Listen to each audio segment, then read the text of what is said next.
all this stuff in my bin, which was like 10 gig.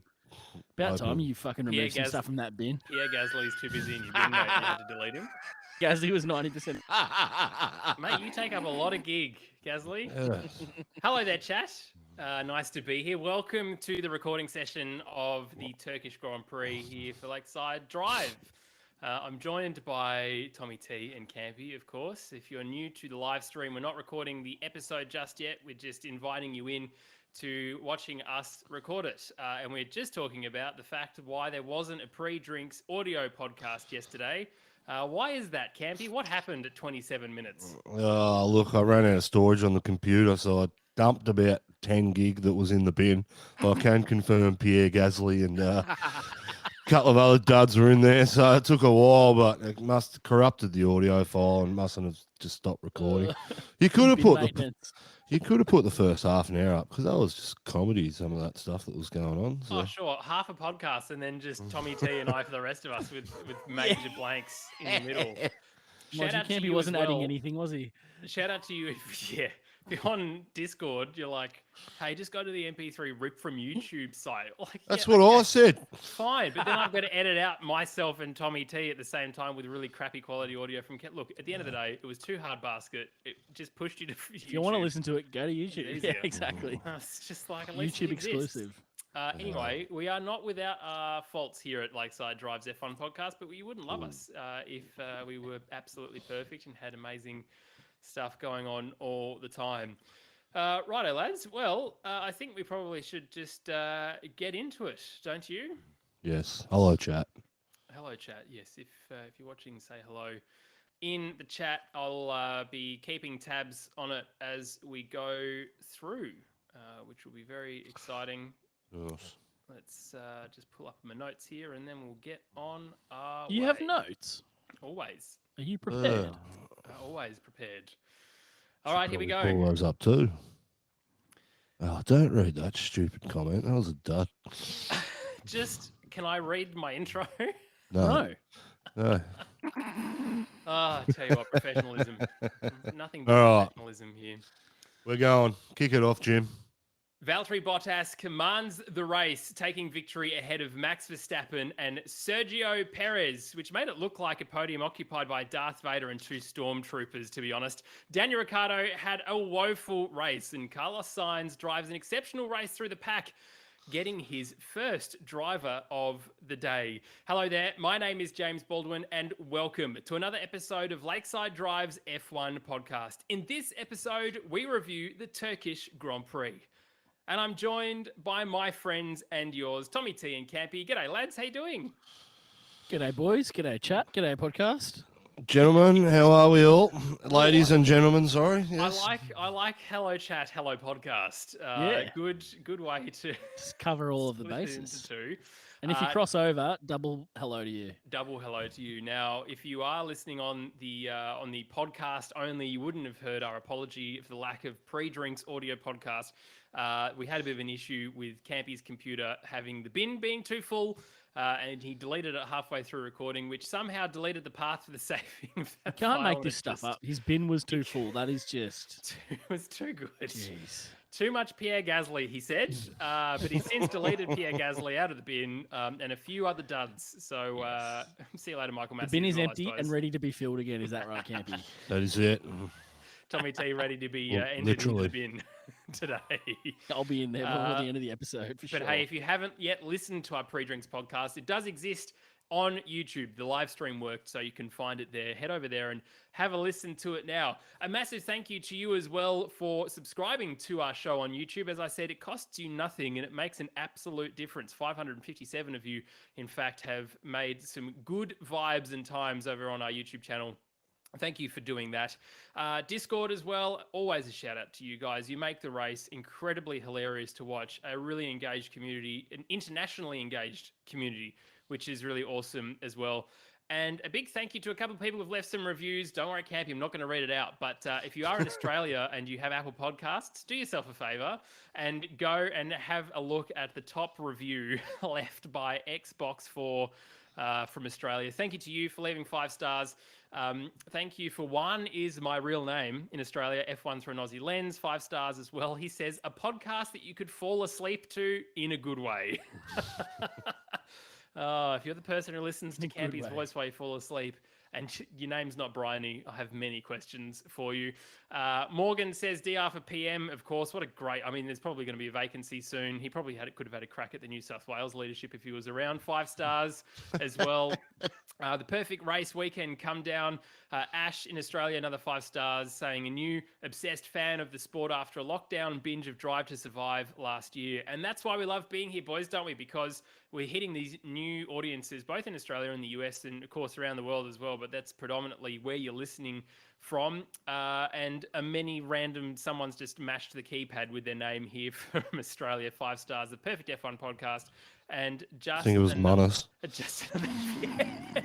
Another one, Manas. Covering his tracks. And he says, I'm a big fan of you boys, and my girlfriend would love to listen to the podcast, but just can't get past the sound of Campy's breathing. 5 stars. Jeez. Oh, we love it. But hey, thank you. Enough from me, but I just wanted to take the time to read out those reviews because you take the time to leave it. Genuinely makes a big difference. All right, Campy, what time is it? What is it? What is the time of the podcast? Is it our favorite time? He never remembers this. No, he doesn't. Oh, it's Tommy T's broadcast review, is it? Hey! Speaking of not putting in the time to something. I was wondering why my notes were starting to go down the page. I was trying to read it. I was like, what's happening? Something's being changed. To be honest, it's you. This one sucks, I can help you out, Tommy, if you want. I can kick it off with the anthem if you'd like. Yeah, Look, give us some anthem. Oh, it didn't mind. It was slightly upbeat. A hint of communism, but not too bad. It wasn't full-blown communism.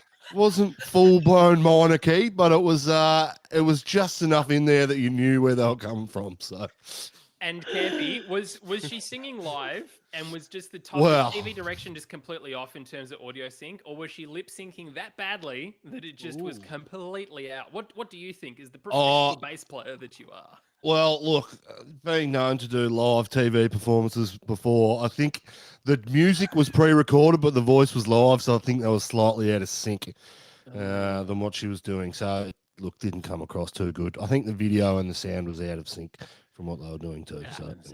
It happens. Look, we're not all perfect, clearly. Look at us three. That's it. To be honest, I was doing some work on Saturday, and I just watched practice 1, practice 2 kind of in the background, and not once did I look up from what I was doing because I was not engaged in the slightest. Watched the whole broadcast, watched everything, and there was nothing interesting whatsoever. I did happen to catch a little bit of Lewis and Brundle going through his previous Turkey race where he sealed the championship last year. That was, I'm not going to say interesting, but it was a thing that happened. Half a year ago, it feels like. Yeah, I feel like they did them all in one go, in one sitting, and they just did highlight reel. But that was like something that happened on my TV that, I don't know, I have no comment on really. Engaging, was it? Can I just say they brought up Lewis in '96 at GP2, the race there, and 2000 and what was it? Jeez, hang on. Yeah, 2006. Yeah. Excellent race. It is on YouTube if you want to go back and watch it just to see how good this guy is. That is a cracking race. I think we've mentioned it. Love that. Unbelievable. That's good. Other than that, I fell asleep multiple times during the race because there was nothing going on. The only real highlight that saved it from being an absolutely woeful score was Jensen Button. As usual, doing plenty, saving Crofty from being completely useless and actually making things funny when he makes mistakes. JB was spot on. He's good. Like, more of him, please. Can we get JB and Brundle maybe to do one and just leave Crofty? Jeez, that'd be nice, wouldn't it? That'd be fun. Yeah. So what's your overall score out of 10 for this weekend? I'm going to give it a 3, and it probably would have been way lower. Lower if we didn't have JB there. About time, too. I'm too nice. 7 out of 10 for Russia was beyond a joke, Tommy T. You've recalibrated. Sorry, I'm going against my personality. I'm not a nice guy. I need to be more harsh with my scoring, don't I? You are not a nice guy. I can confirm. After doing my own birthday post that you are not a nice guy. You did do your own birthday post. Don't put this on me. All right, 3 out of 10. Yeah, look, I agree, Campy. From my point of view, terrible TV direction. All we saw was Lewis Hamilton for pretty much all of it. Like the rest of the race was happening, Guy. And yeah, Jenson Button sort of saving a little bit too much Paul di Resta, too much David Croft. And for whatever reason, it just, I don't know, Lazenby just seemed like he and Ted maybe went to a certain venue the night before because there was some interesting think kind of you'll find some attitude. correlations with where we go and to Laser's performance. Lazenby's I like think- this. Yeah. Like sitting there interviewing Toto after the race. He's like smiling a lot. It's very weird to watch. Anyway, but Ted Kravitz, can we just talk about him for a bit? Because Campy, he was a little bit, he was in a weird spot, wasn't he? Yeah, look, they were interesting this weekend, weren't they? All of them. Interesting. They're trying to find this happy medium between serious and funny, and it's like shit British dad humor. They're trying to be clean and like, look. I don't mind Crofty. I reckon Crofty's good value. I mean, I do get sick of him talking, but he's good value. I mean, they're all good value, but they're just a bit. I mean, they're a bit odd, and they've definitely pumped up the oddness this year a bit. So is David Croft standing out of frame with a gun? I just have many questions. I thought he would have been part of your bin deletion yesterday. Yeah. I'm a strange guy. What can I say? That's true. Look, David Croft was brilliant back in the day. I was having this conversation with someone in the F1 world a couple of weeks ago, and it's just that he's not got any competition. It's like he's getting lazy with it. And if the world feed was there that was ready to be taken up by Australians as well or others around the world, then maybe he'd pick it up again. But he's making a lot of mistakes. Just very, very lazy stuff. Anyway, not a big fan. As we've said many times before, we don't need to be here sky bashing all the time, but yeah, terrible television broadcast review. Great broadcast review, terrible television broadcast. Anthem, interesting. All right, lads, let's talk about some interesting points that happened. I suppose we should start. Look, I want to start with the penalties, I think, because here we go again. This is not consistent at all. Fernando Alonso, yeeting himself off the track in Russia, no issues whatsoever. Good. Absolutely fine. In this time, though, Gasly gets a penalty out of nowhere, like ages after the event. Gasly knocks Ocon because he got knocks Alonso because he gets squeezed by Perez. Then on the same lap, Alonso spins Schumacher, which was very unfortunate, but praise to both of them. Alonso went up and had a big old cuddle with Mick after the race, and everyone was happy, right? Cool, no worries. Yes, they're under investigation. Then Alonso, for doing that, gets a penalty, gets 5 seconds. No worry, we'll move on. Then suddenly, out of nowhere, like 5 or 6 laps later, Pierre Gasly, 5-second penalty for causing a collision at the very beginning of the race. It's like, guys, you can't go backwards once you've made that call. Like, you should do it in order, right? Is that, Campy, does that make sense? Or am I just being ridiculous there? No, it totally makes sense. But, like, we want consistency in this sport, and it's wet. We're going into turn 1, blind apex. Yep. And Gasly, I mean, he's in a sandwich. He's got a guy on his inside. He's got a guy on his outside. Yes, he slowly understeered into Alonso, but it was its first lap. Like, seriously, first lap, that's as racing incident as it gets. We're lucky Alonso wasn't completely out of the race. I mean, it ruined his race, but I don't think Gasly could have done much more. But, I mean, this is the problem. We want consistency without the rules, and it just seems to the rule book at some people because, there's a technicality here, but then when there's other places to not do it, they're just like... And the other one for me was the Perez incident where Hamilton pushed him wide and he looked like he's entering the pits. Yeah. I mean, that for me is clearly a penalty every day of the week when you look at it. Now, I know how Hamilton drove him wide and it didn't affect the race, and I'd just like to see it adjudicated how they did. Racing incident, Lewis pushed him wide. I get that. But then the letter of the law is, no, that's penalties all day. Exactly. So you can't penalise Gasly for that piss weak little oversteer and a touch of someone. I'll do it to Perez later down the line. I don't like it. We want consistency, and Massey was in the bin before I deleted him, and I can tell you what, he's back in there real quick. Tommy T, what did you think? Because first corner racing incident for sure. It was unfortunate. He understeered a bit, as Campy said. And look, Alonso, It's I mean, I can't understand Alonso's penalty, but I definitely don't understand Gasly's penalty.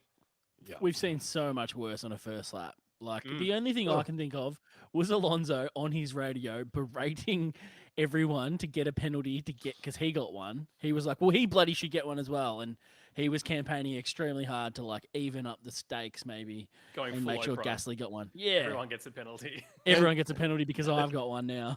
Just to give it some perspective, Bottas got a 10-place grid penalty for his start at wherever it was, where it was wet and he took out half the field. But that was handed to him after the race. Now, when you look at those two incidents comparably, if this penalty had been handed down after the race, Gasly would have got a 5-place grid penalty the next race. So they're right next to each other in the steward's eyes, and that for me is just a load of bollocks. Yeah, Hungary and Turkey, not the same incident at all. Yeah, no good. And also comparable with penalties, right? Yeah, exactly. Yeah, but just not the same level of incident, I don't think. Yeah, and then if you want to throw in the Verstappen, Lewis Hamilton at Silverstone too, like that was a 10-second penalty. Like, come on, let's bloody hell sort it out. Let's talk about the track conditions because we mentioned in the pre-drinks podcast that there'd been absolutely no racing here at all since last year's event. Tommy T brought to our attention that everyone and their karcher came out for a family fun day picnic at the Grand Prix. Firstly, fantastic to have almost max capacity in Istanbul Park. It was great to see fans on the court, like standing on the banks. It was really, really awesome to see. But secondly, I'm just not sure that I'm still like, this track can potentially cause some wonderful racing if it was dry, but this is the second year in the row where we've had pretty rubbish conditions and it was bloody boring.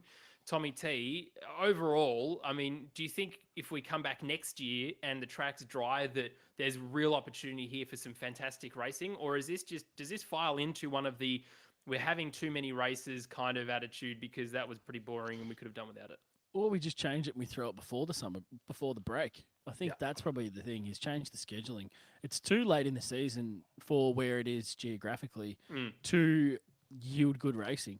Unless you're committing to it to being a fully wet race, which is different. But this patchiness just made it even worse almost because it was in between inters and wets, and then it was in between inters and softs, and it was just all over the place. No one knew what to do. Everyone was risking it, and then everyone was getting caught out. And we don't want to watch that.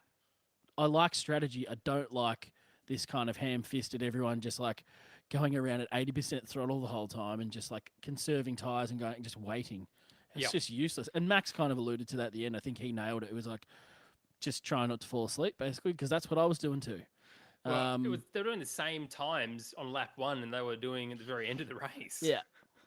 It's crazy, isn't it? It's ridiculous. I've never seen it. You're right. I think it does have a lot of potential. I think they're stupid for not running the junior formulas here. I don't know why that would happen. I'm sure Campy will illuminate us to some kind of monetary reason why. And I think we can all guess that the Middle East has definitely paid for those junior categories to come there. But I think having the extra rubbering in sessions over the weekend to make sure that the conditions were better for the feature race in Formula One and the other formulas just doesn't make sense to not have run more things here. And like you said, DTM, get this track used more throughout the year. It will improve. Crazy that it hasn't been touched in 12 months. Now, it doesn't feature on the provisional calendar for 2022. I'm just having a look at it as it now. But we've got tracks. Let me just very quickly sidebar and run through the whole season, because I reckon there's a couple of tracks in here that could be replaced with this one, because next year could potentially be better if it wasn't raining. Bahrain, fine. Saudi Arabia, being Australia, fine. Imola, that's replacing China, by the way, which Imola's, it was an okay circuit this year. It was pretty rubbish last year. Miami, Spain, Monaco, Azerbaijan, Canada, Silverstone, Austria, France is still in there. Interesting. They've made them wear themselves back. Hungary, Belgium, Netherlands, Italy, Russia, Singapore, Japan, Austin, Mexico, Brazil, Abu Dhabi. That doesn't sound too bad of a calendar, does it? But there's some circuits, like we had to go to Jeddah, aren't we, Saudi Arabia, to see how it's right. Look, the racing might be fantastic. It might be even better with Saudi Arabia and Miami being very similar in those sort of car park circuits with 2022's car. But the logistics of jumping between like the Americas and back to Europe and then back to Asia seems bizarre to me. I don't know why you wouldn't double stack and do like Canada, and Austin and Miami kind of all in a similar, or at least some double headers in there? Like do the 2 US ones Yeah. within 3 weeks or something, maybe? I don't know. I think you could be more beneficial and have a bit more of an F1 circus there dominating the US for a month. That'd be interesting. But I don't know. It seems weird to do it so early and then so late. But Campy, to you, Turkey, from a fan's point of view and a racing point of view, again, we don't really know what 2022 looks like, but should it be kept? Yeah, I like it. I love the track. I reckon it's a driver's track, particularly in the dry. I think Friday session 1 was the only really clean session we had all weekend, and the cars look great going through that 4 apex section. There's long straights when there's great passing opportunities. I can think in other categories into the hairpin there. They'll be not the hairpin, the off the back straight.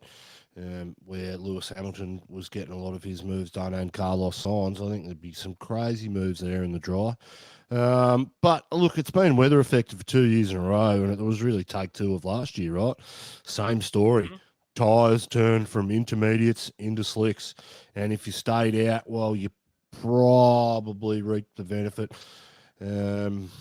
If you stayed out and if you had a pitted right at the halfway point, it was probably the perfect time to do it, really, and fed you into a gap, but you could eke out sort of 10 laps either side of that.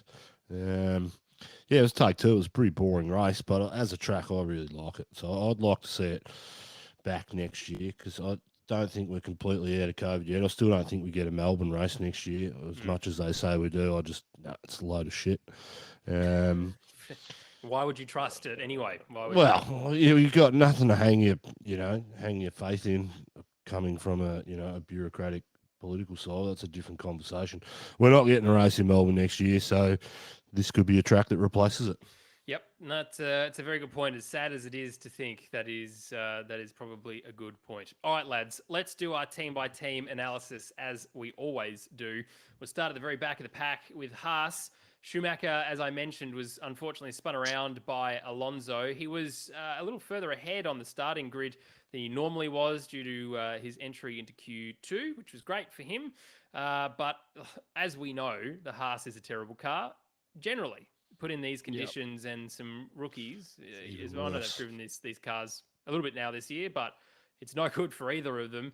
Mazepin in 20th is, again, another weekend to forget. I just keep seeing some very quick cutaways of Gunter Steiner with his head in his hands for most of the time. I am sure he's very excited for 2022. Tommy T, anything to add about Haas this weekend? No, I think Mick was just unlucky. I think this is one of the first weeks where we've seen his actual potential. Like, he qualified well, he was driving well in practice, and in comparison to Mazepin, he always looks good. But this week, he actually looked excellent. I think he's really showing his skills. To be honest, I think he's had a better year than Yuki because he's in far worse machinery. And Yuki's done nothing with his. He's had opportunities. He's got a faster car. He's qualified well and then dropped off. I think Mick's done really well, and we're actually seeing his kind of poise and talent coming through. Campy, what do you think? Yeah, absolutely. Look, last week in tricky conditions in qualifying, I think he was 5 seconds better than Mazepin. Can't remember the exact, but it was over a second and a half. I think it was 2 seconds from memory. So someone fact check me, please, because I could be wrong. But the gap was sizable. Yeah. Race, obviously things happen. Schumacher still beat Mazepin in the end. So, yeah, look, mixed. I don't think we know anything about him yet. He's driving a shitty Haas up the back of the grid. But, yeah, I think he'll be quality. He's earned his spot in F1. He's done all the right things in the junior formulas. Great. And we've seen what drivers do when they have 2 or 3 years in this sport. So I think his trajectory is on the up, and it's good to see Schumacher's name back on the grid. Yeah, especially MSC. Love that a lot. Let's talk about Williams.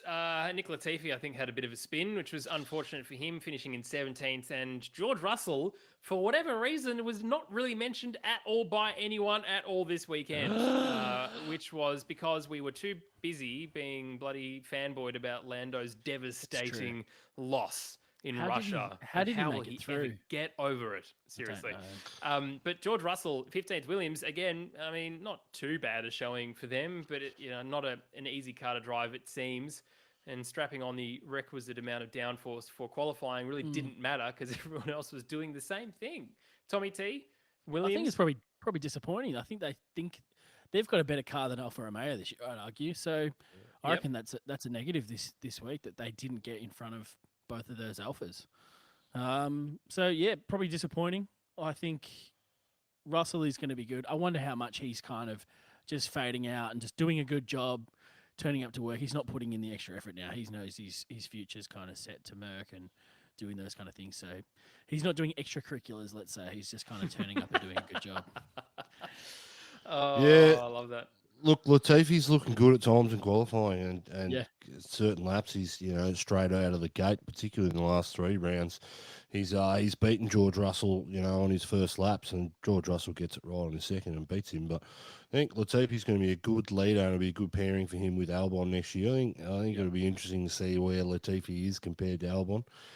We know what Albon can do in subpar machinery, like in the Toro Rosso days. He shit the bed terribly at the big team, but look, he starts again next year. So, look, it'll be interesting to see where Latifi is. But I think Latifi's probably well established with that in that team this year, moving into next year. That he's looking good.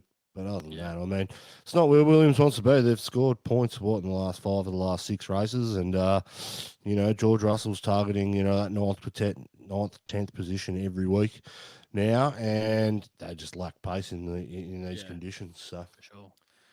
Yeah, it's a And very you ha- slow comeback. George held up Danny Rick too. It was just like, oh god. Again, same as Russia last week, the last fortnight ago, it was no good. Anyway, look, Williams slowly making their way back towards the middle of the mid pack, as we've said. It's a good thing for them. Alfa Romeo, though, geez, both of them pipped Danny Rick at the very end. Italian Jesus, Giovinazzi in 11th, and Kimi Raikkonen in 12th.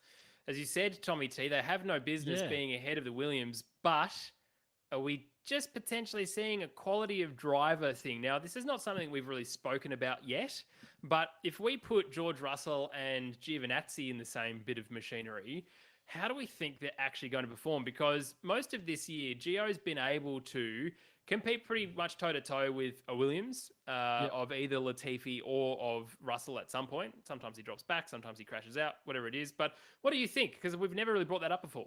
Yeah, I don't know. I would still probably lean to George. I think it's so hard. We've talked about this many times. Is you can't compare anyone but teammates because they're using the same machinery.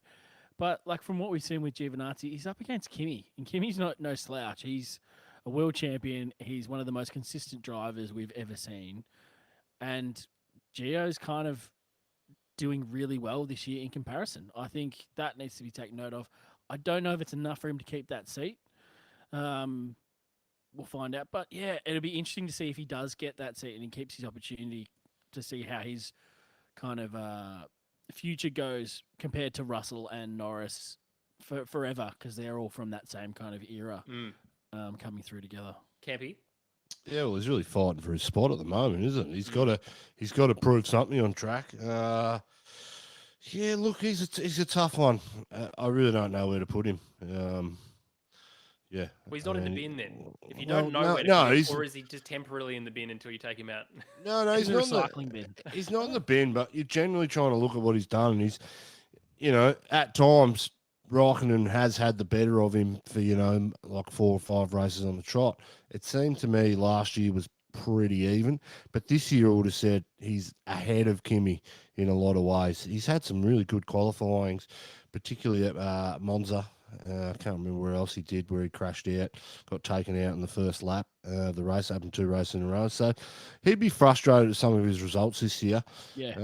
I think the car's pretty comparable to a Williams, but they just haven't put it together on the right times. I think if you take George's second place away from Spa, which he should never have got, the points then, they would still be in front, but it'll look a hell of a lot more closer and even to what the gap realistically is. But yeah, I don't really know where to put him. If I'm 100% honest with you. Yeah. If I was on the pit wall and I was allowed to ask questions, I'd be asking Kimi, how good is he? I'd really like to hear his opinion on his teammate, because he's in that machinery. He knows how good or bad it is. Good luck trying to get something out of Kimi, but I think that would be the one opinion I'd actually want on his career, because I don't really know who else is going to comment on it and give any illuminating thoughts.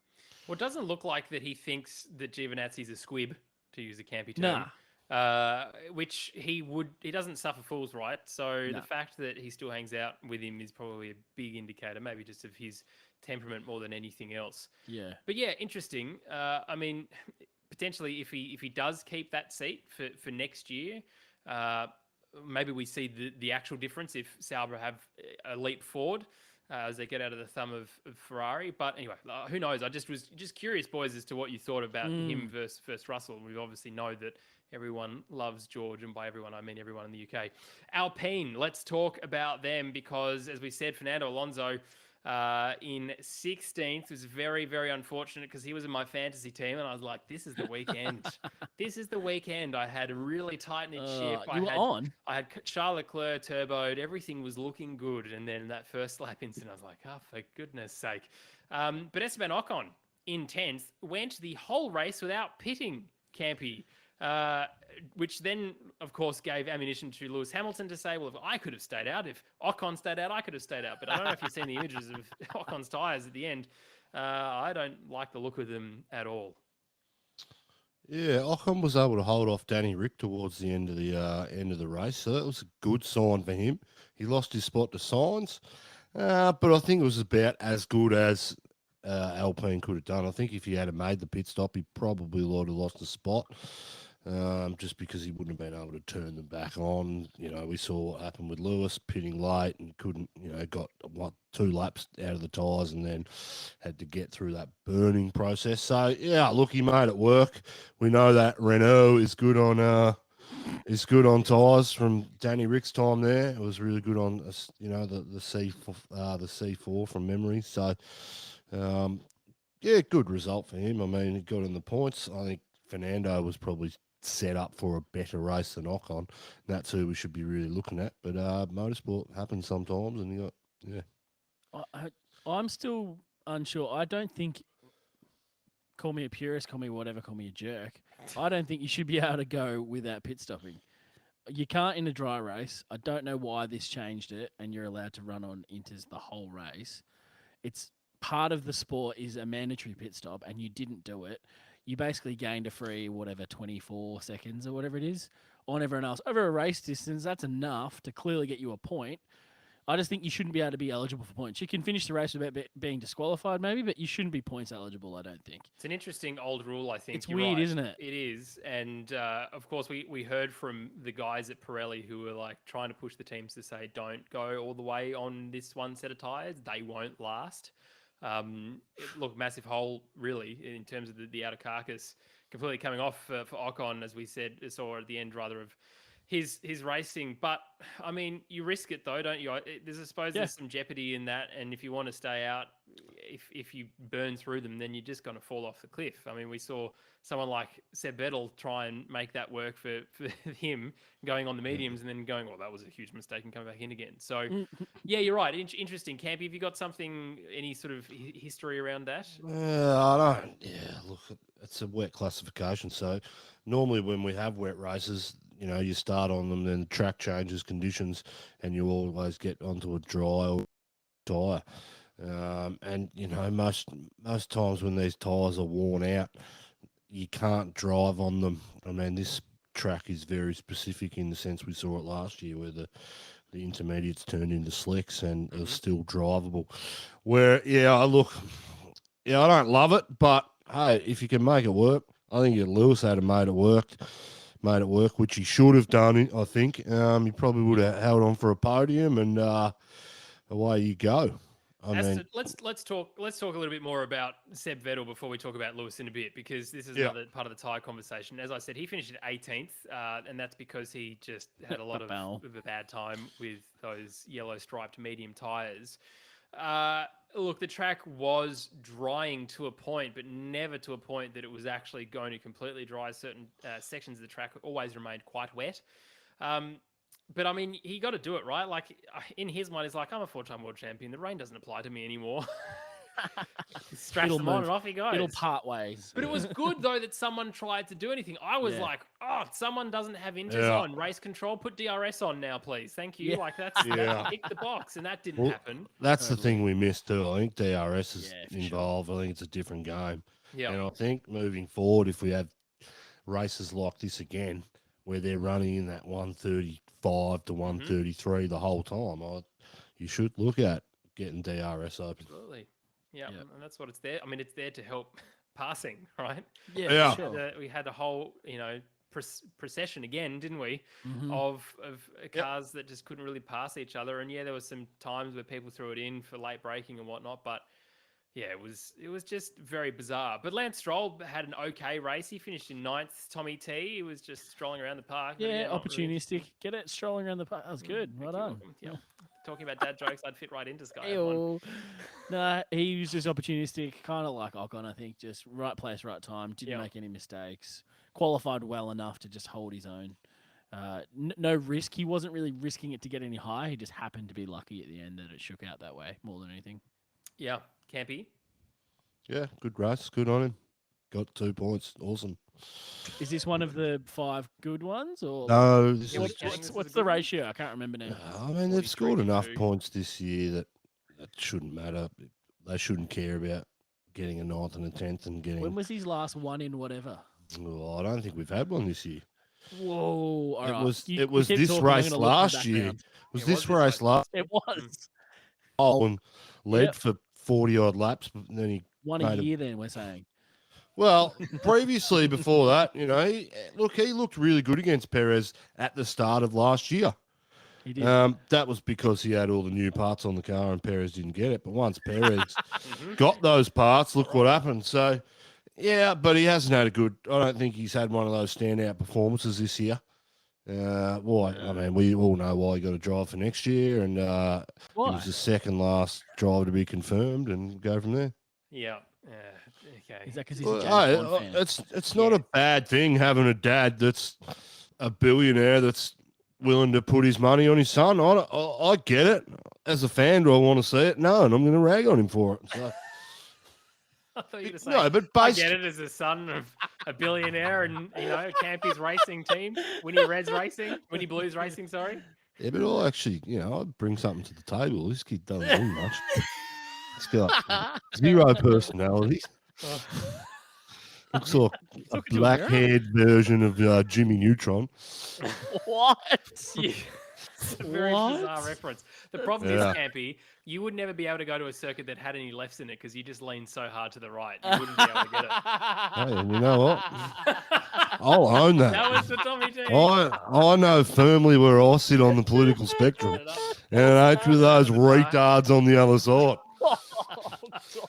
Campy lives in Melbourne, in case you were wondering. McLaren. Let's talk about McLaren. Brilliant. That was 30 seconds. Oh, I'm gonna get a message. I'll get a message from Mark Kane here. Yeah. He'll go, I still love you. I still like And I'll, listening to you. and I'll go, Damn it! Mark too. I can't wait to have a beer with you, mate. It's gonna be fun. It is going to be fun. We're all good sports here, except for Communism's still winning. It's up by about 119 million. So. it's just we've opened the floodgates. We've given tacit approval to all of his communism jokes. Here they Hey, come. we'll probably get kicked off YouTube now. So Yeah, It was good probably. while it lasted. yeah. Well, See you later. let's talk about McLaren. Danny Rick. Let's talk about him as a whole package for the weekend. We mentioned What the happened at pre-drinks the end? podcast. No good. He did take that new power unit, which was Tommy T's suggestion. So Daniel and Tom, very good job of listening to the podcast, of course, and listening work, to boys. us. But yeah, started at the very back of the pack, which was obviously not a great place to start. But as we said in the pre-drinks, all he had to do was really hang on Carlos Sainz's diffuser, and off he went. Didn't happen though. Tommy T, what did you think of his start, and then what happened to him? Every bit of timing was wrong. Every position. He didn't have any luck going his way, did he? And then right at the end, he looked like he was probably on for maybe 10th. And just could not keep those tyres alive. They just fell away from him. He dropped rapidly on those last couple of laps and he got taken by both those alphas. It was 35 seconds he lost to Ocon. Oh, And Stroll, I mean, he was right up Stroll's gearbox. And Yeah. 35 seconds in 8 laps he lost. So that's good. crazy, isn't it? It was a lot. He just fell off a cliff. I was like, has he stopped? Has he crashed? Did he given get up? mugged by 2 Alfa Romeos on his way through and get left in the gravel trap? Because he looked like he was stationary and they just kept like gaining Yeah. speed on him. It was like they're walking away from him. So Yep. yeah, Yep. disappointing. I know he'll be disappointed, but he's got the power unit. he wasn't likely to get points anyway, so at least there's no real loss after taking a power unit. You'd hate that to be if he qualified in the top 10 and then came 13th. That'd be way more Yeah. devastating. So Yeah. is what it is. Yeah, not I think wrong. I mean, he's got an extra engine up his sleeve, so that's a good thing. Yep. I think he'll be frustrated because he did get signs off the start, and he must have ran wide into one of the corners, and Signs and Alonso got him back, which is frustrating for him. It could have been a different race if he got past Russell, I think. But there's We clearly knew Russell would do that too. You know, the other thing I like though, the thing I can come away confidently saying is he actually had good race pace once he pitted outside and he got into fresh air and he wasn't behind anyone. I mean, they said it's that lap time with the leaders. I mean, he stayed on the same lap pace as them and was faster than Norris at times during the race. It wasn't until the last, sort of 10 laps where he got overlapped by the leaders. Otherwise, he was sort of 10 seconds, or I think it was about a minute 20 that he was behind Bottas. And that stayed like that from he pitted right up until the last 8 laps. So says to me, he's still got some pace in the car. And we could see that by, I mean, within 20 laps, he caught back up to Russell and then they all pitted and he went on through. But, it's a frustrating race to watch. That's the only positive I can take it out of it because, I'll tell you what, I was a DR fan and, my eyes are glued to that battle with Russell and Ricardo and I'm constantly checking. He's going to make it. And then I was just like, you have to just watch the race and enjoy it for what it is because it is tough viewing when he's that far back. So, anyway, look, we're going to Austin next. He loves Austin. Austin loves him. So, hopefully, I think too many medium speed corners. So, the McLaren's probably not going to be too good. And, look, anyway, we just need to stay positive. Do you reckon we get an American helmet this time, Campy? Probably, yeah. He's Special helmet? Gonna do it. Special Gonna helmet. do it for sure. Can we put money on that somehow? Let's do that. For sure he will. Then we should text Italiano and say, make sure he does it because we got five hundo on it. Campy trying to fix the odds. That's already not even. There wasn't even a thought process. It was straight into fixing it. What a classic!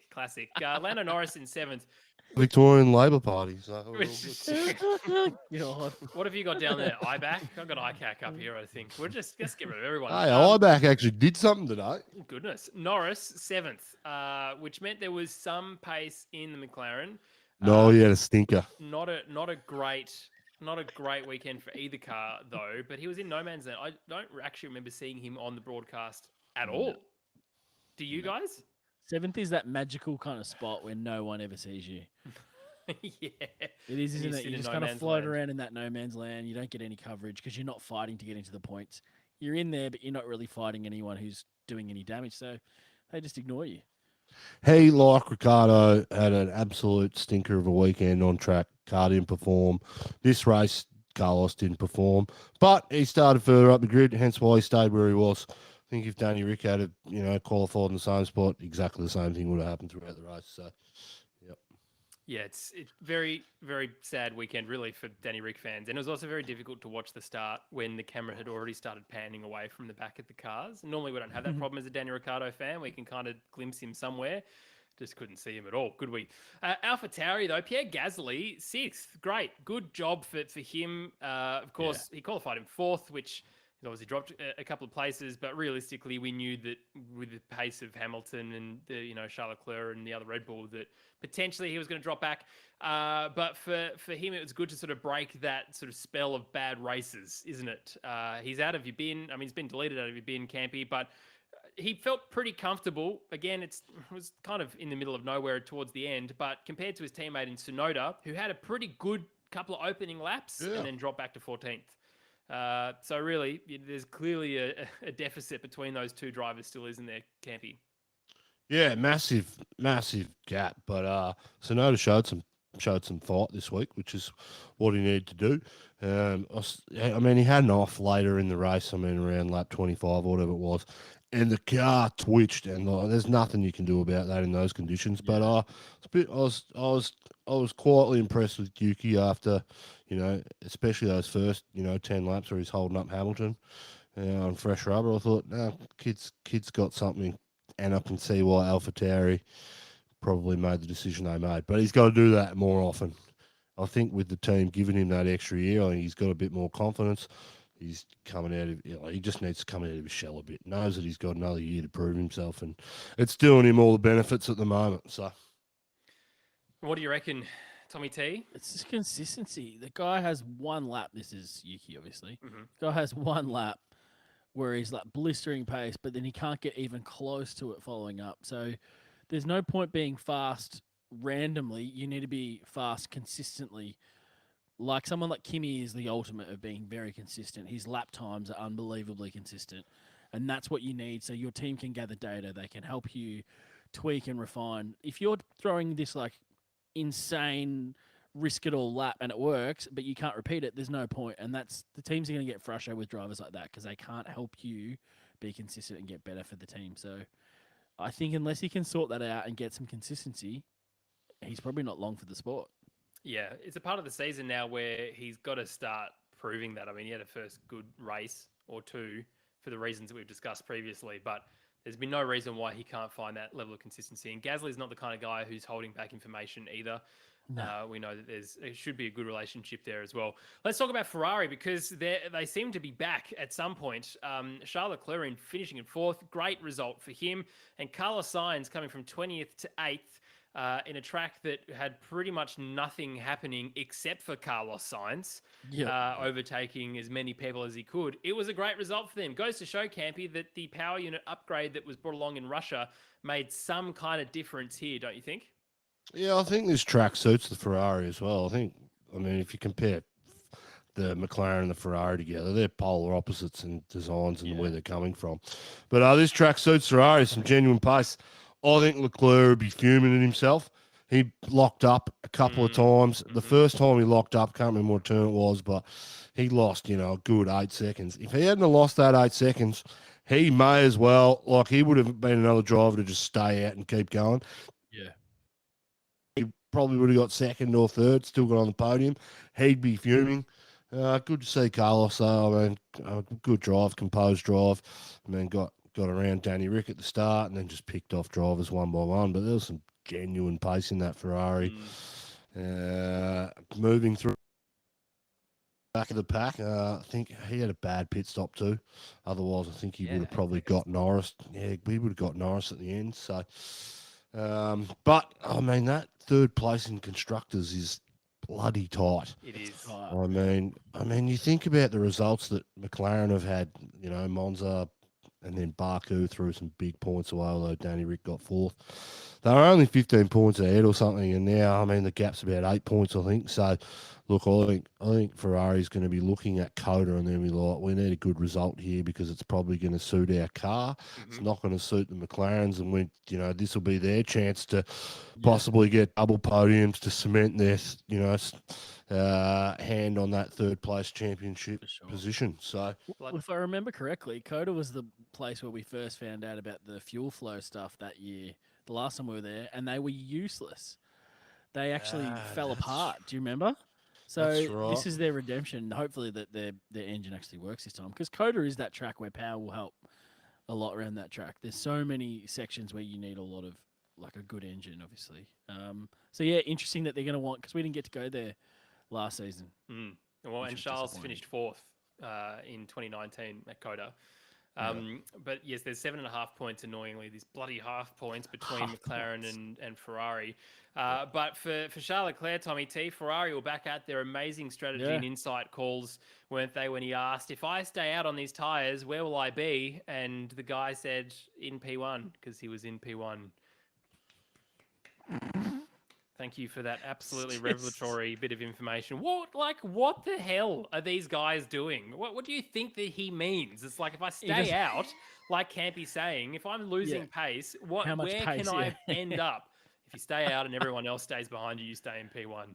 Well, thanks, guy. And as I said in the Discord, he should have just radioed Carlos directly because Carlos is the strategy call for Ferrari anyway. Correct. Or Seb. Seb would help. Seb would have helped too. Good point. I just had to bring that up because it was just the quotable quote, I think, from Team Radio for the weekend. Where Red was Bull. Wally? Where was Wally this weekend, boys? Did we get an answer on that from yesterday, or what? No idea. Have you contacted the authorities to see if there was any? You anything out snitching. for him? I'm not a snitch. Look at that. It's like a Hit a true nerve. snitch would say. As I looked left, I was like, "Hey, don't look at me." Surprised you were even able to look left. I thought you would have just continued to look right, turned around until you looked in the direction you wanted to look in. Red Bull's special livery. Good.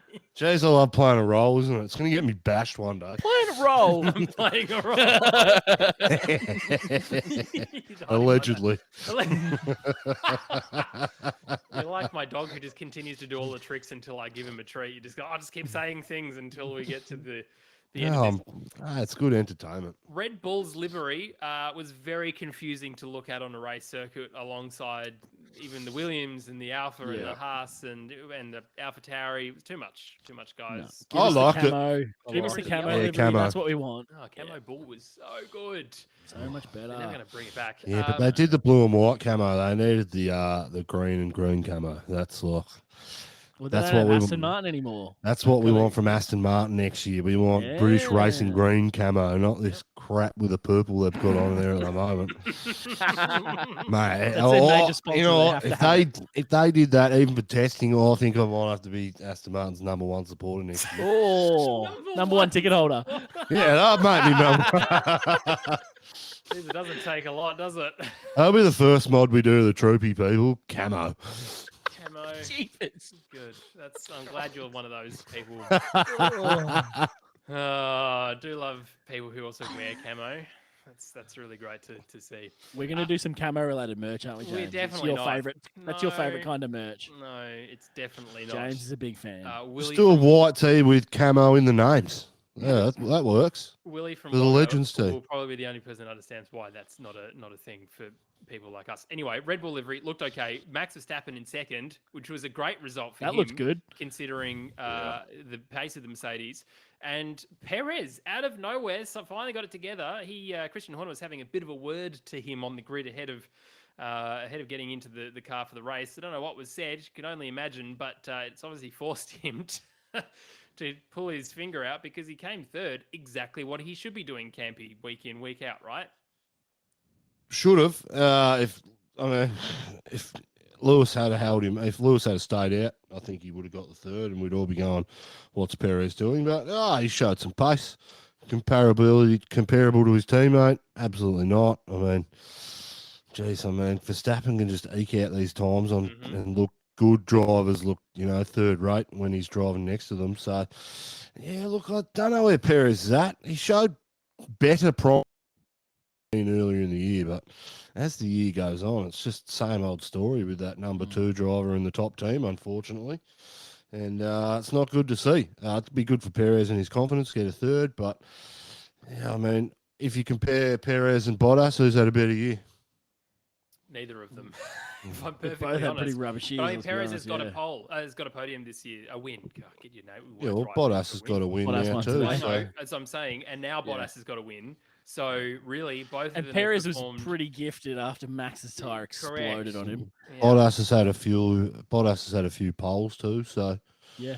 and been consistently competing against Hamilton. To be honest, so. mate, I don't know how to hard. answer that question. Yeah. Yeah. Because I Tough. think they're probably both equally as not as happy as where they should be for this year. The good thing for Perez though is that at least he's in that Red Bull for next year. Yes. The weight has come off Valtteri, hasn't it? Now that he's going to Alfa Romeo.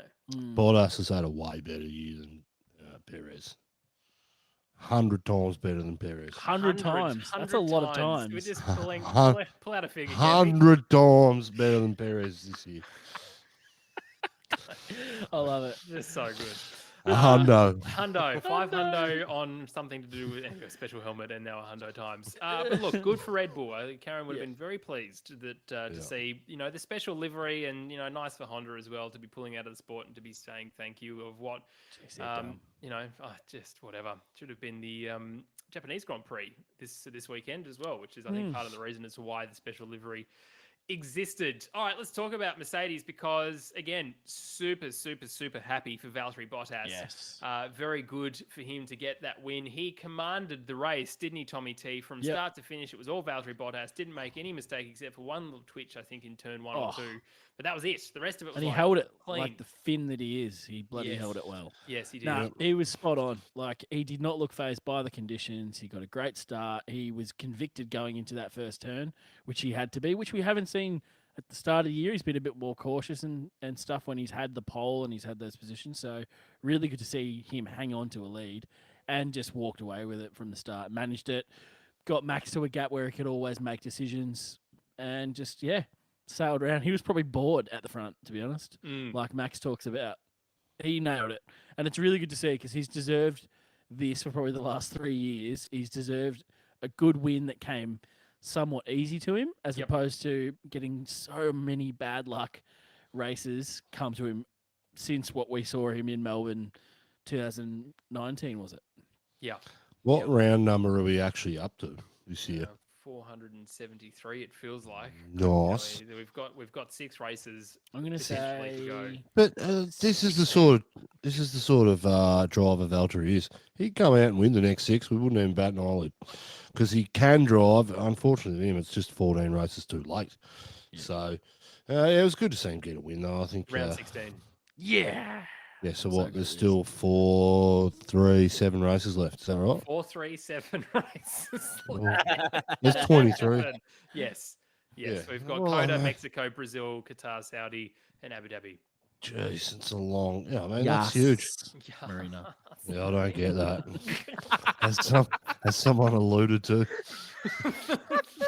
You don't get much, do you, mate? Oh, we still love you, Campy. But yeah, great for Valtteri. Hamilton, though, look, he made the wrong call in staying out and then made the wrong call in coming in. He should have come in when they asked him to come in. Yep. I know he was trying to do like the mental calculation of his Chinese Grand Prix time where he came in and then slid off and couldn't get out of the gravel trap. And this is way back when in his McLaren days where he lost that race, but also from in Russia where, you know, the team had the right call. And you've got to balance that up, don't you? And for him, it wasn't Mercedes like, don't stuff it up that often, do they? no, but it wasn't like for Russia where he said no and then the next lap he pitted. He said no and then it was a good couple of laps before he then came in, and it was the wrong time before you know, for him to really make a difference. But a lot of complaint, a lot of like, man, why did you do this? Like, wow, okay, just very interesting vibe on the radio. But I'm sure Campy has something to enlighten us. Oh, it's good to see he uses inclusive language on the radio, isn't it? Yes. Not expecting it to be that. Well, yeah, Look, did not have that on my bingo card, James, that's for sure. You close You to bingo yet or not? that's a pre-recorded joke you told me to say before. So We've got 2 Just columns on this went spreadsheet, flat. so only the right columns filled. jeez, it went flat. That was a bad one.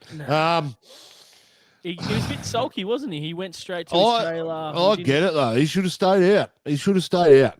Or he should have pitted when they asked him to. So it's one of those ones.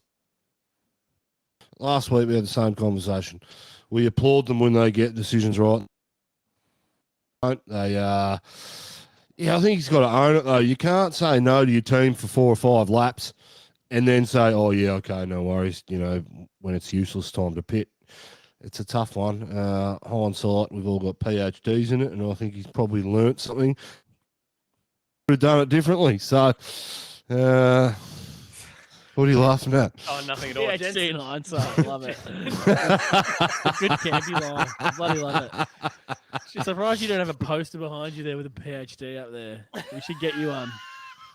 Lakeside Drive PhD. I reckon Big Nicky should make you PhD in hindsight to put up on your wall. That's very good. Let's do that. One of the Make interesting it things happen. that was said on commentary was Jensen Button said, "Yeah, I actually don't think that they gave him the full picture when it was box now." And everyone's like, "Oh no, that's whatever." I was like, no, "Jensen's going to know, guys. If any, like, I'm sorry, the only person in commentary here who's won a world championship is Jensen. Everyone else needs to shut up about it."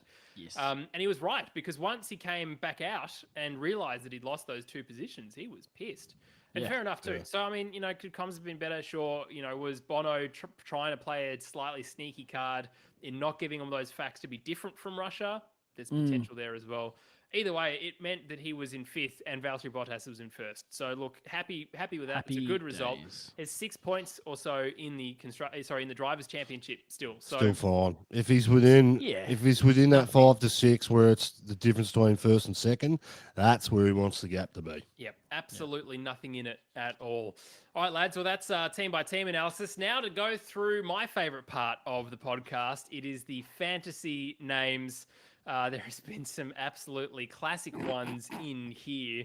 We'll start with this. Turkish Delights out and away we go. Steen N. Don't slap me, Turkey. Raymond M. Ted Kravitz is a spud. Patrick T. Ted's random thought process. David L. Campy's a 4x4 man. Byron H. It seems like he's just very excited by that and your Troopy project, Campy. This is from Haley H. U Foods equals the only airtime Daniel Ricciardo would get. Yes, it's a new sponsor for him, clearly, and I've suddenly seen his face everywhere. Not sure how Italiano feels about U Foods. It'd be interesting to ask him. Yeah. I actually thought Italiano must have a hand in it when I first saw that. I reckon We'll it's see. just Let's ask him. money driven. Anyway, Okay. Das Vidania Norris Simps, Jed D. Wet track is the Turkey to my heart. Josh L. Wow. Jumping at shadows. Aaron B. Yes. This is from Nicholas H. This is very good. Just your average Joe. Good. ZHOU. Yes. Sky Sports worships Lewis's poll. Gemma C. Ooh. Putting the no in Lando. Hillary from the US. Shout out to you. Thank you for that. Blue Heart, Campy's Lando rant. Orange Heart, Nick B.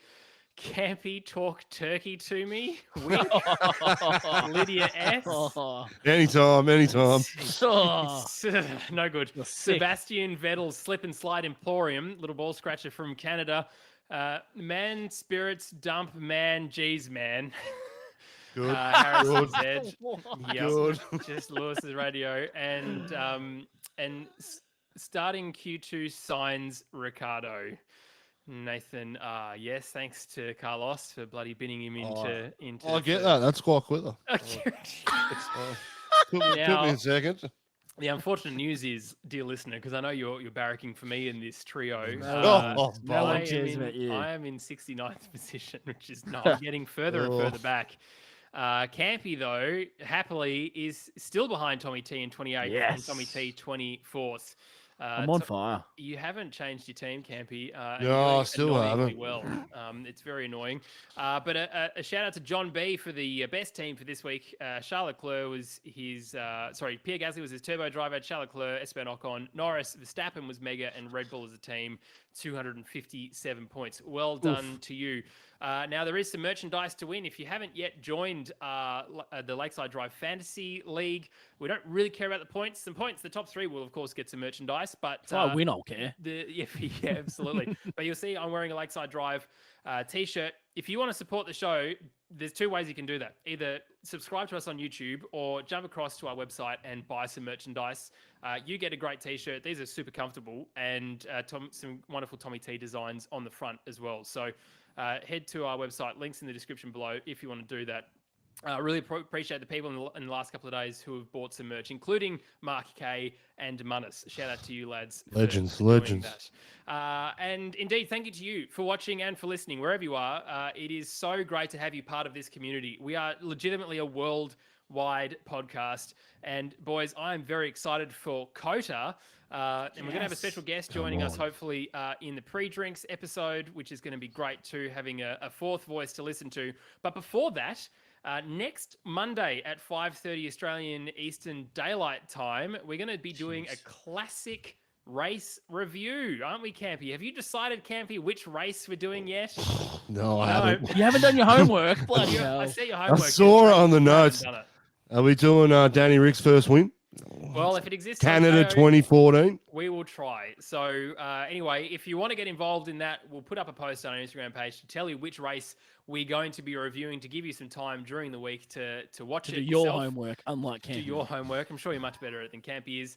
And then you listen to us 5:30 next week on Monday, same time, same place, to be able to do a full classic race review. Are we going to bring back you trying to do a race review in a lap time? Yes, I feel think like that has should, to come I back. feel like that should happen because Oh, you still haven't yes. asked me to do it for any of these races, and We'll I'm not keep it for the unhappy about classics. it. Yeah, keep it for the classics. Love it. Let's Well, do lads, it is classics. time to end. Thank you so much to you for watching, listening, wherever you are. Campy, thank you to you. Time to stand up and lean a little to the left, stretch out those muscles.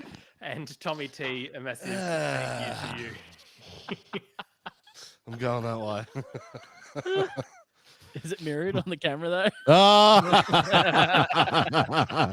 No, Canada 2014. Canada 2014. Danny Rick's first win. That'll be next week's race review. All right, love that chat. Thank you to you for watching. I thank you, AS from Zimbabwe. Thanks very much for shouting out. Love that. Tanner, great to have you here. Creaky27. Campy Diego says, tell Campy to stop hating Perez. Oh, no, Perez. I like him. I don't hate Perez either. I think it would I just be interesting to see how he's up against Bottas. Diego said, well, Bottas has been in that Red Bull. Sorry, he's been in that team longer than Perez has been in that team. Yes, It's all these and more. We get it. It's just, it's just good conversation. But we love I like Sergio. Perez. We were I one don't of actually the hate anyone, do one of we? the one podcast that was totally Except for absolutely Ocon. over the moon that Sergio got picked up for this year. Yeah. Don't forget. Pretty So, sure we said it the first as well before anyone else aggregated us and Indeed. stole Yeah. our idea. Indeed. Pretty sure Christian Horner decided based on listening to our podcast to sign. Yeah, So exactly. there you go. And I'll Tanner, take it. A shout out to you. You've just got his wristbands for Coda. We are very Oh. jealous. Can tell you. Gutted. All right, chaps. Have some barbecue for us. Yeah, and many beers and all of the Yeah, wonderful- 3,000. 3,000 beers. 3,000. 500 or bloody 100%. volumes today.